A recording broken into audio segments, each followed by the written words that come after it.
Langkah selanjutnya adalah kita masukkan angka-angka tersebut ke dalam rumus. Maka yang kita dapatkan seperti ini.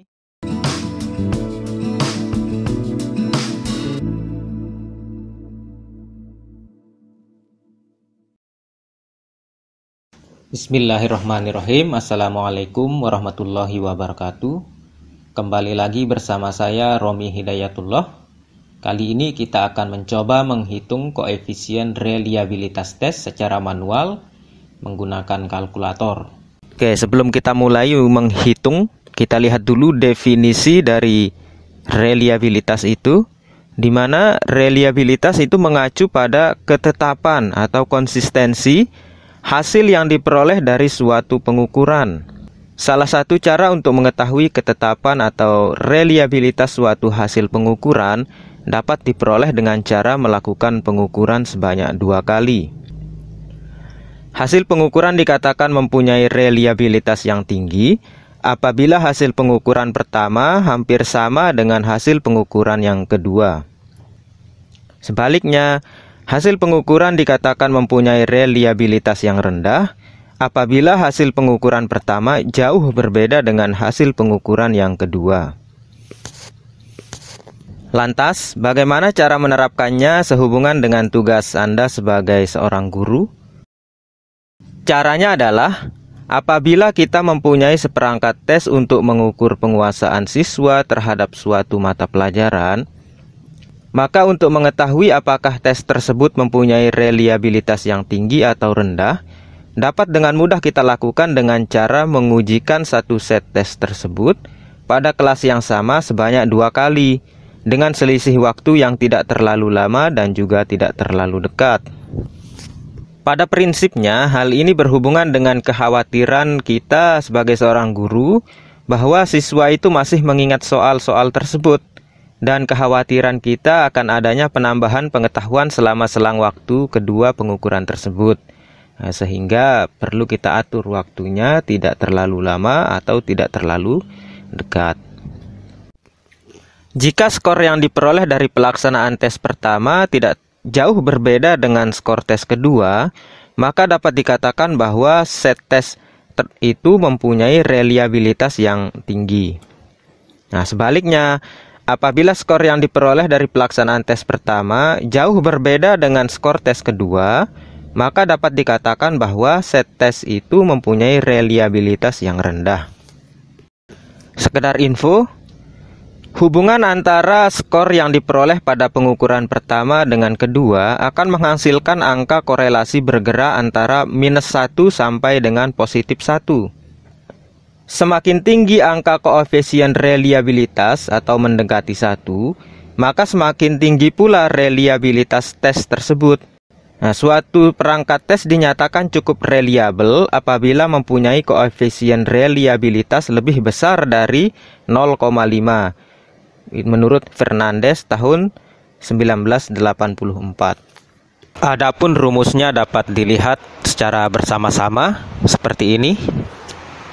Berikut ada contoh soal yang diikuti oleh 10 peserta, Andi, Adi, sampai dengan Amris. Skor tes pertama itu misalnya si Andi mendapatkan 40. Skor tes kedua si Andi mendapatkan 42. Oke, langkah pertama yang kita harus cari adalah nilai XY. Berarti skor tes pertama dikalikan dengan skor tes yang kedua. Misalnya untuk Andi, maka nilai XY-nya adalah 40 dikali 42. Ya. Adi misalnya 43 dikali 43 dan seterusnya, sehingga kita dapatkan angka seperti ini. Setelah ketemu peserta tes, kemudian kita jumlahkan, ya, sehingga kita dapatkan nilai sigma XY. Nah, misalnya ini sigma XY kita dapatkan 21090. Setelah ketemu nilai sigma XY, langkah kedua adalah kita cari nilai X kuadrat. Nah, berarti skor tes pertama ini kita kuadratkan. Berikut misalnya si Andi, maka dia itu dapat 40 kali pangkat 2 1600 misalnya. Oke, kita dapatkan angka seperti ini. Setelah ketemu per individu ini, maka kita jumlahkan untuk mendapatkan nilai sigma X kuadrat.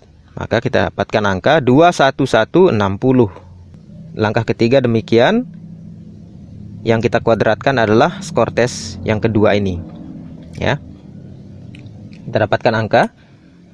Nah, sehingga nilai sigma Y kuadratnya adalah 21030.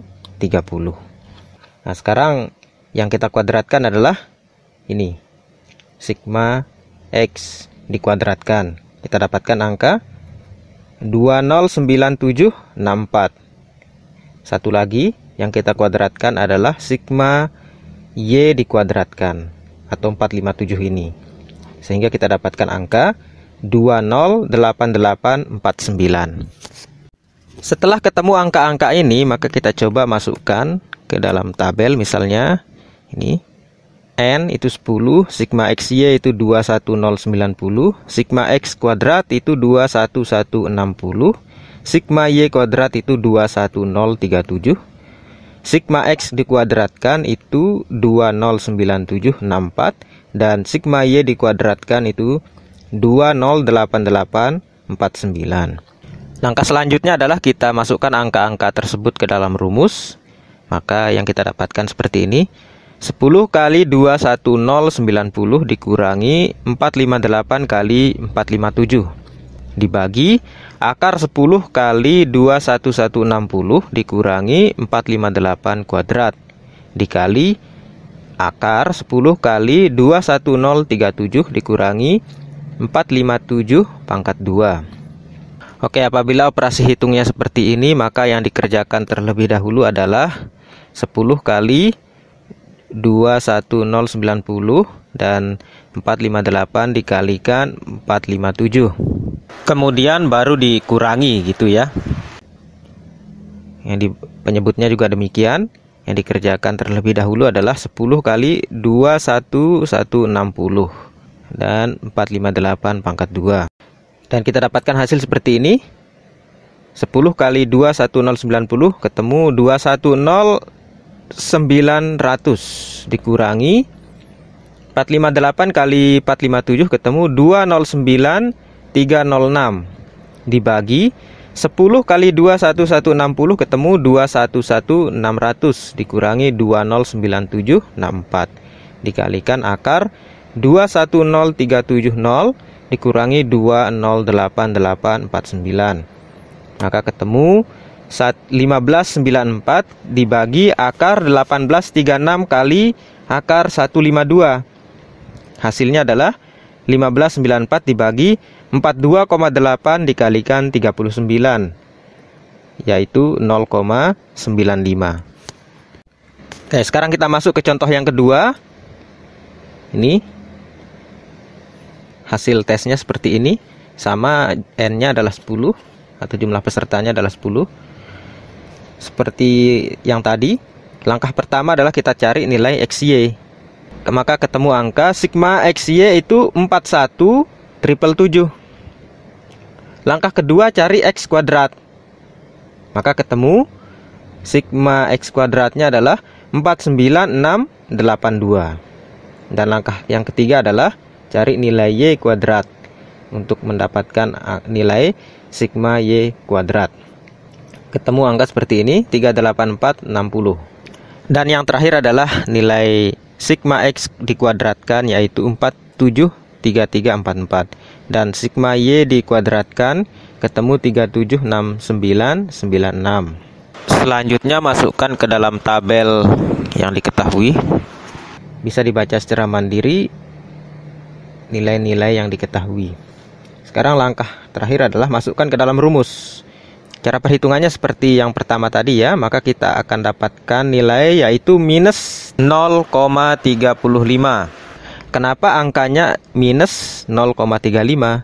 Ya karena set tes itu tidak reliable atau instrumen itu tidak reliable. Karena apa? Karena kalau kita perhatikan atau kita bandingkan dengan hasil pada soal pertama dengan soal kedua bisa dilihat seperti ini.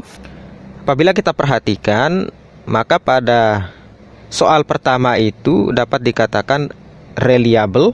Dari skor tes pertama ke skor tes kedua itu tidak jauh berbeda. Misalnya si Andi tes pertama dapat 40, tes kedua dapat 42. Sedangkan pada instrumen yang kedua, si Andi ini dapat 85, turun jauh ke 65. Demikian halnya dengan si Adi. Soal pertama dia itu mendapatkan 43, dan tes kedua dapat 43 juga, sama. Nah, kalau kita di soal yang kedua ini, si Adi itu dapat 90 pada tes pertama dan turun jauh ke 66. Soal pertama itu adalah reliable karena angkanya mirip-mirip, ya, tidak terlalu jauh turunnya atau naiknya. Nah, kalau pada soal yang kedua ini sangat jauh sekali turun atau naiknya. Oke, kira-kira begitu cara perhitungannya. Selanjutnya, bagaimana cara menghitung koefisien reliabilitas menggunakan Excel? Oke, tunggu pada pertemuan selanjutnya. Sekian dulu Bapak Ibu. Terima kasih atas perhatiannya. Sekali lagi, mohon di subscribe, like, dan di komen, ya. Assalamualaikum warahmatullahi wabarakatuh.